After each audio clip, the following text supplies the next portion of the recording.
First step, plot 1 is turned off because we're manually entering the equation. Okay, make sure you do that. If you ever get an error, like on the exam, I cannot help you. For the first couple of ACs, I will, like if I notice that that's your problem, I'll probably help you. But you need to understand that, right? And if you practice enough, then you'll think of it. All right, so what's the maximum height it reaches? Well, first I'll graph it. It's probably a good habit to make sure you see your graph. You have a pretty good idea of what you're going to end up on your paper, and you can see everything, all the important points. So here we go, second trace max, right? In this case, so enter. Sometimes the cursor is not seen, right? Like that's another big problem students have. Like right now, for example, I can't see it. So look at your Y. So if you move sideways, see which way brings it up to you, right? If I go left, I can see that it's coming closer, and all of a sudden you have it, right? So guess, I'm just gonna hit enter, and there it is. So for maximum height, I would expect you to go second trace max, state the point, which is 1.12, 53.17, right? You have it like that. And then you will say maximum height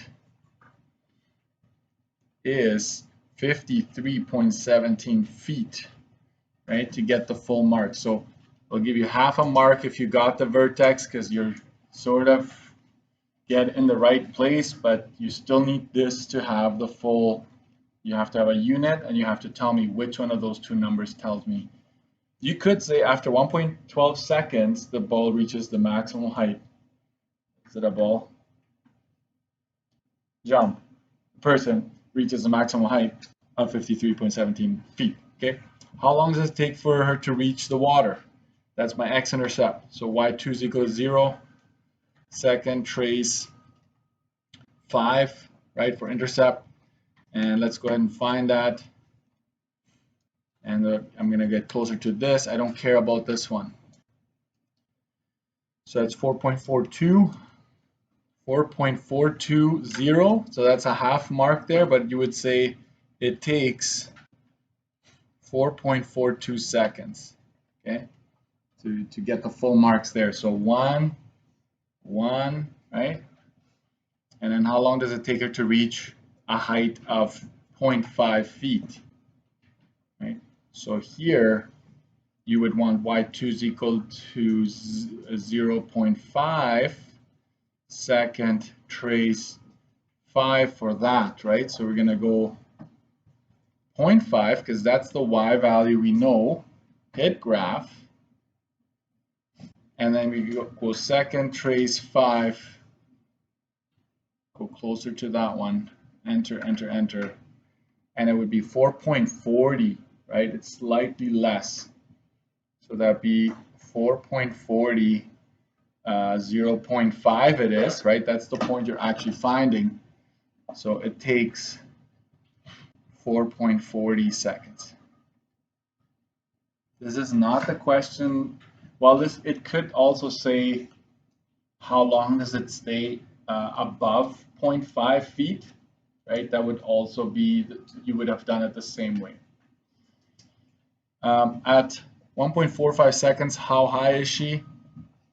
So that'd be second trace value, x is equal to 1.45 because they're giving us the x value, right? So second trace 1, we go 1.45, and that's 5265 rounded, 5265. And it's okay to just go like that, as long as you have the units attached there and clearly indicate your final answer. State the domain and range. We are starting at time 0, right? That's where the action starts for domain, all the way to where it hits the ground. So that should be your domain. 1 mark for that. For the range, you hit the surface of the water, right? So that's the lowest height that we're considering. And the highest is your 53 That's 17. That would be your range. Anybody use set notation? Set notation? You want me to write out set notation here? 0. So then you have to use t. That's the only kicker there. You can't use x. And then 0, h, right? 5317. That is also acceptable. 1 and 1, okay, for the domain and range. Everything else, I'm just making it worth 1. Domain and range is worth 2. Okay. So yeah, this is not going to be 5 as the question suggests up there. We're going to change that in a bit. Then let's go to the graph. Okay, I now know my important points. I go all the way up to 4.42. So I'm going to go 1, 2, 3, 4, 5. Right? So 2, 4. You don't have to label every single one. You just do every second one. That's fine. I know that your scale is 1 here. For height, I need to go all the way to 53. Right? So I'm going to go 10, 20, 30, 40, 50, and then some. Right? So 20, 40. Right? That'll cover it. My y-intercept, I can find it, but I also know it. Right? The y-intercept is 0.47. It could have asked what's the initial height. I'm pretty sure I did that in the example I gave you on the video, right? The initial height is 47. So the 47 is somewhere there. And then after 1.12 seconds, which is right about here, I reached the maximum height of 53, somewhere in that neighborhood there. And then my intercept here is 4.42, which would be right about there. And now you have everything you need.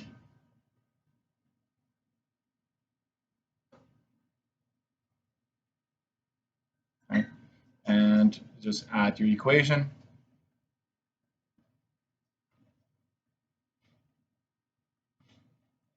Okay. There we go. 2 marks for the graph. So I would say this: if you missed any labels, take off half. If any of the points is way off, I would actually take off a full mark. Like if it's way off, not where it's supposed to be, -1. If your scale is off, that would be a -1 as well. And by that I mean, I'll give you an example that I see sometimes. Right? It's like this. And it's like, this is not acceptable, right? Like you need to have them equally spaced out. And it has to be consistent. So if you go 5 and then 10 and then 15, I'm like, wait a minute, this is 5 here. And this should also be 5 in between here, but it clearly isn't. It's jumping, right? So you got to watch out for those errors. Okay. All right. So how much are we talking here? So let's start 2, 3, 4, 5, 6, 7, 8. So this page is worth 8 marks. You can put it at the bottom, and I'm fine with that. So put your name and last name on this page, right? Put it at the top of this page, and then just cross over the front so you're not wondering what happened there. And then, yeah, just pass it forward. Just make sure your name is facing down, and then we'll do the notes.